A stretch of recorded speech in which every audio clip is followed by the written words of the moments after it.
ओम नमो भगवते वासुदेवाय नमः। वैशाख महात्म्य कथा की इस श्रृंखला में आपका स्वागत है।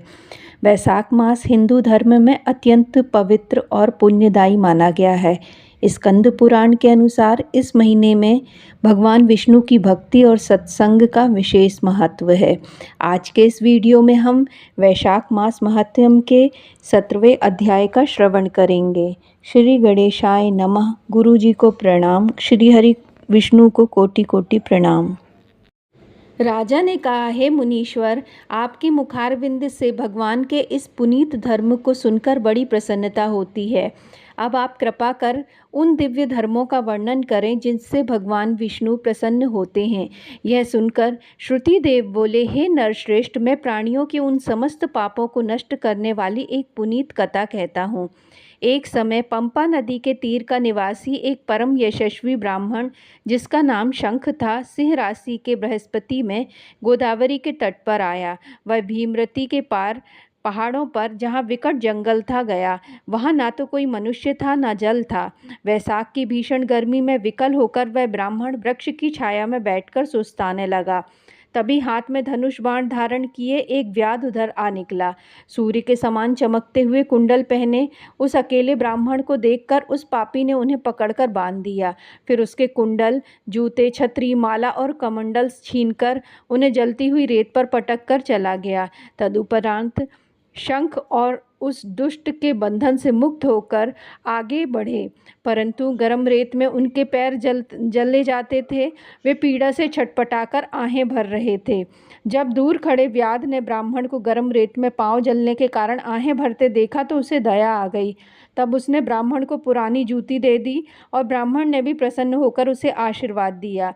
उसे सुनकर व्याध ने विस्मित होकर कहा, हे ब्राह्मण, मैं आपके लिए नए जूते छीनकर अपने पुराने जूते आपको दिए हैं, इसमें मेरा क्या पुण्य है। तब शंख ने कहा, हे व्याध, वैशाख मास अति श्रेष्ठ मास है। इस मास में धर्म करने वाले से भगवान श्री हरि प्रसन्न होते हैं।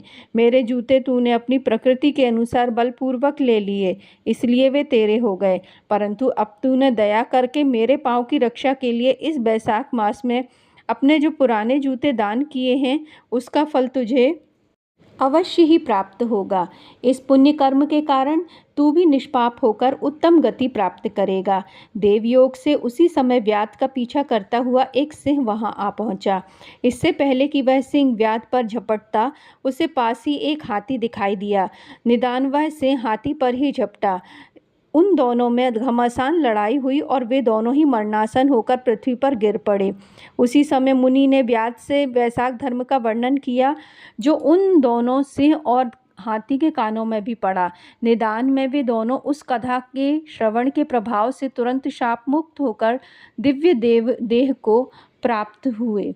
तब शंख ने कहा, हे दिव्यजनों, तुम कौन हो और किस कारण इस पशु योनि को प्राप्त हुए थे। वे बोले, हे मुनि श्रेष्ठ, हम दोनों मतंग ऋषि के पुत्र हैं। शाप के कारण हमारे दंतिल और कोलाहल नाम हुए। उस समय हमारे पिता ने हमसे यह कहा, हे पुत्रों, तुम भगवान मधुसूदन के प्रिय मास वैशाख का सेवन करो। ऐसा करने से तुम निश्चय ही बंधन मुक्त हो सकोगे, परंतु अपनी दुर्बुद्धि के कारण हमारी समझ में कुछ भी नहीं आया। तब हमारे पिता ने क्रोध करके हमें शाप देकर सिंह और हाथी बना डाला।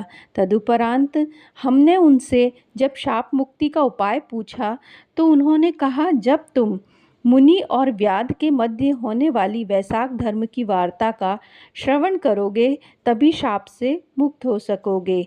अतः हे मुनि, अब आप दोनों के कारण ही हम दोनों शाप मुक्त हो गए हैं। हम अब अपने पिता के पास जाते हैं और वहाँ आपके द्वारा श्रवण किए गए इस पुनीत वैशाख धर्म का पालन करेंगे। जब व्याध ने इन दोनों को पशु योनि से मुक्त हो दिव्य देह धारण कर उत्तम लोक को जाते हुए देखा तो वह भी समस्त शस्त्रों को फेंक कर कृपालु ऋषिवर शंख के चरणों में गिरकर इस प्रकार कहने लगा। इस तरह 17वां अध्याय समाप्त होता है। राधे राधे।